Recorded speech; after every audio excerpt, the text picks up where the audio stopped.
bardagulan between Attorney Abante and the unofficial spokesperson ng OBP, si Attorney Rowena Guanzon. Talagang nakaka-excite. Ito, sa post ng unofficial Ronald Bato de la Rosa Solid Supporters, ito yung post. Dating COMELEC Commissioner Rowena Guanzon may buwelta kay House Spokes Abante. May tugon ang dating COMELEC Commission on Election Commissioner Attorney Rowena Guanzon kay House of Representatives Spokesperson Attorney Princess Abante matapos nitong ipagtanggol si House Speaker Martin Romualdez. Sa kanyang pahayag, sinabi ni Abante na mas gugustuhin na lamang nilang matawag na tambaluslos ang kanyang boss kaysa naman sa tawagin itong kawatan. Ngunit ayon kay Guanzon, pinagsamang tambaluslos at kawatan ang ipinagtatanggol ni Abante. Okay. Ito na po yung mga exact statement. Si Abante muna, sabi niya, mas gugustuhin po naming matawag na tambaluslos kaysa matawag na kawatan dahil sa pagnanakaw ng kaban ng bayan. Wow, malinis. Wala daw silang bahid sa korupsyon. Sige lang, tambaluslos. Ano na nga ba ang meaning ng tambaluslos? Medyo malalim na Bisaya itong tambaluslos eh. First time ko lang narinig ang tambaluslos kay BP Sara. Matagal na ako sa Mindanao. Bibira akong makarinig ng tambaluslos. Okay, sabi naman ni Attorney Guanzon, nag-explain ka pa, be. Yung boss mo, yung boss, amo mo, ay pinagsamang tambaluslos na kawatan. Sa poll.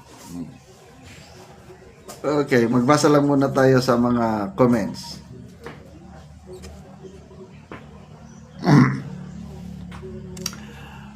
Alex Banasa, no? Kilala ko ito. Classmate ko ito.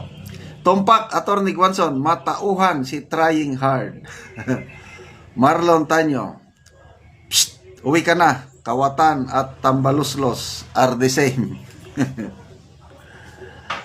Peras, awitin. Yun lang, dapat hindi ka na ng speaker. Ayan, tuloy, di ka na makatulog niyan. Panerio PH, tambaluslos nga kawatan. Glenn Tagailo, correct ka, Attorney Guanzon. Cora Binyosa, kaloka, baka next Senate President may spokesperson na din. Sa ngayon, meron ng spokesperson ng impeachment court, si Attorney Tungol. Labanan na ng mga spokesperson eh. But in fairness, magaling magpaliwanag yung spokesperson ng Senate ngayon, Attorney Tungol. Maganda. Malayo itong si Abante.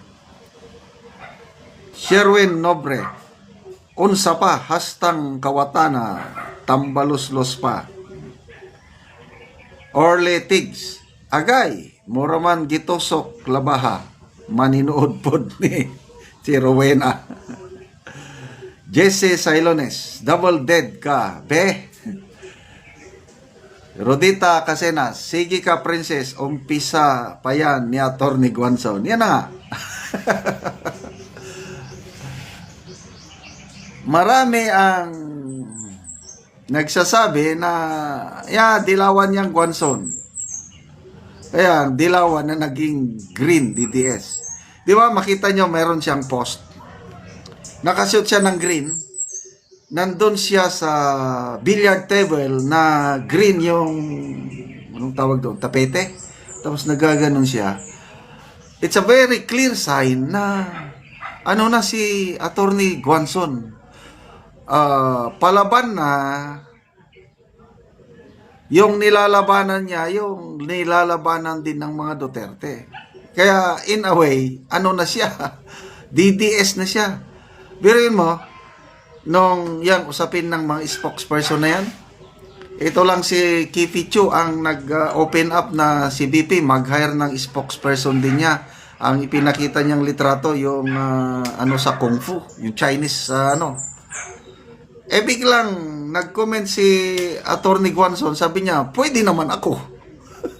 Nako, tumawa si Kipicho, sabi niya, Attorney, baka mag-resign sila lahat pag ikaw ang maging spokesperson.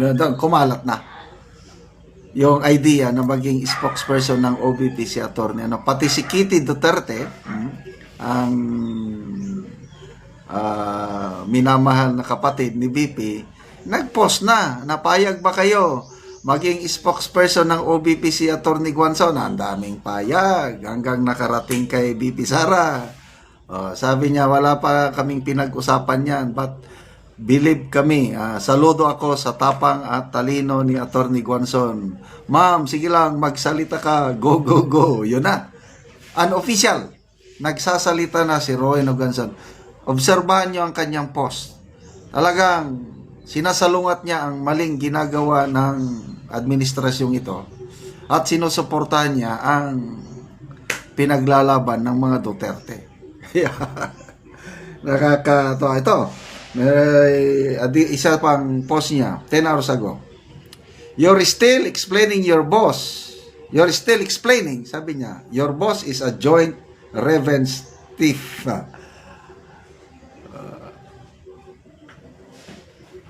Philip din, mga comments nito kasi joint revenge, revenge yung what is revenge sa Tagalog? Nakalimutan ko na. Gustong gumanti, tapos kawatan pa. Philip din, dati ayaw ko dito kay ma'am, pero ngayon, idol ko na si madam. Yan, kahit ako. Galit din ako sa kanya nung election 2022. Ngayon, saludong-saludo na ako kay Madam Guanzon. Ken BPR, you nailed it, attorney. Sapol, ha ha ha. By the way, nag-volunteer na si Attorney Guanzon na aalalay tutulong kay Governor Pam Baricuatro sa Cebu. May victory party sila, victory rally sa June 29, at ang special guest nila si Attorney Rowena Guanzon. Kaya magtutulungan na yung dalawa. So, alam niyo naman, Baricuatro, in-endorse na Tatay Digong. So, nandiyan na. Unofficial, talagang DDS na itong si Attorney Guanzon. Salamat, Madam Attorney Rowena Guanzon. Huwag kang putak ng putak. Mag-aral ka muna, mag-research ka. Sabi ni Senator Jinggoy dito sa bagong spokesperson.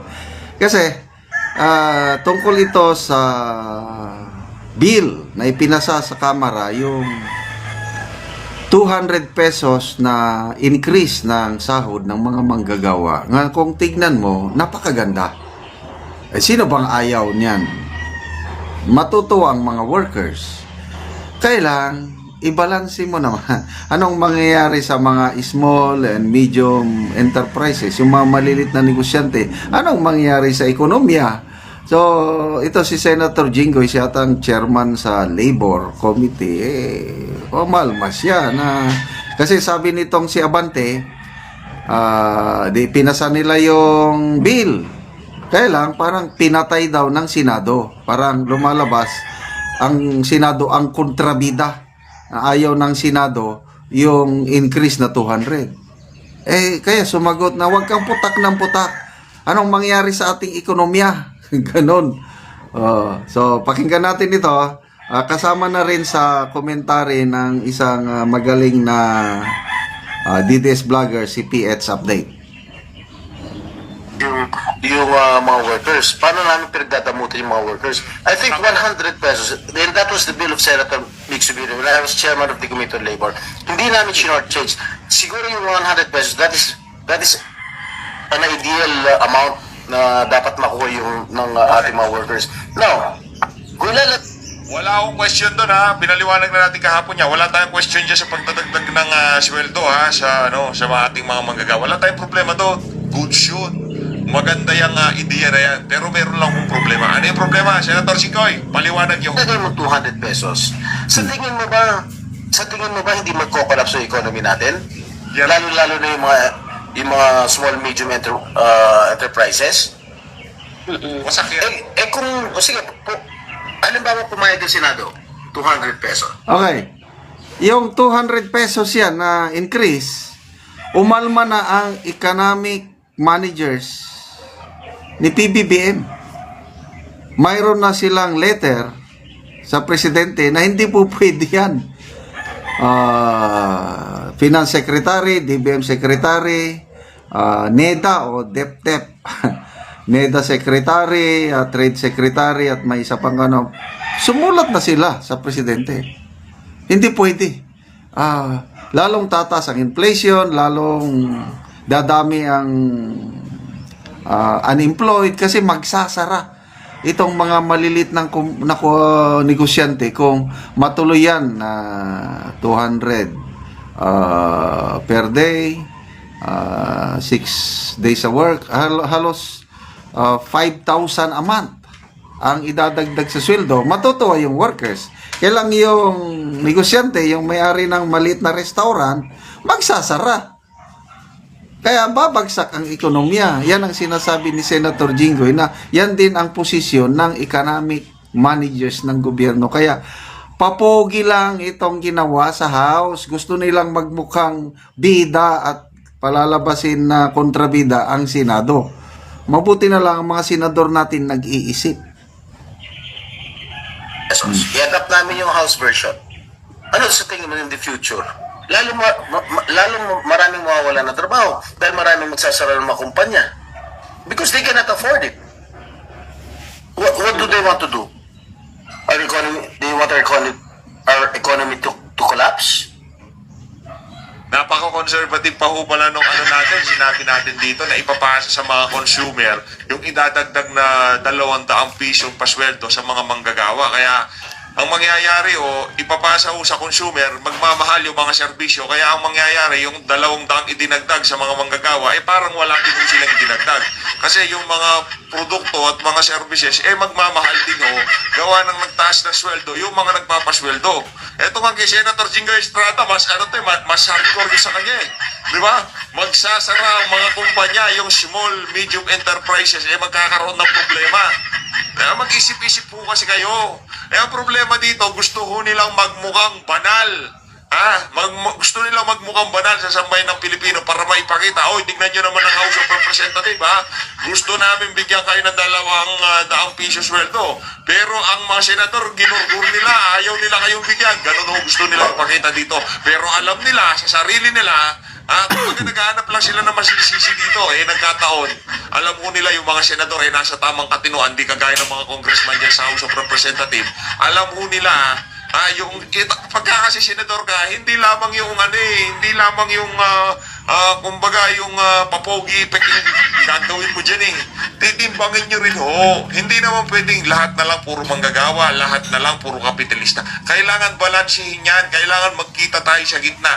Ngayon kung gusto natin magkaroon ng totoong pagbabago, panoorin nyo yung mga nakalipas sa video natin. Wala akong mangyayari dito sa bansa na to kahit anong ipatong pa nating sweldo sa mga manggagawa natin. Kung kaliwat kanan pa rin ng korupsyon, kaliwat kanan pa rin ng kawalan ng trabaho, hindi ho magkakaroon ng tunay na progreso dito sa bansa na to. Tuloy. Mag-isip muna sila bago sila, si Abante, hindi nag-aaral yan. Siguro, kabago-bago lang niya. Dapat gumawa muna siya ng research bago siya pumutak dyan. Yeah. Kasi, Hoy!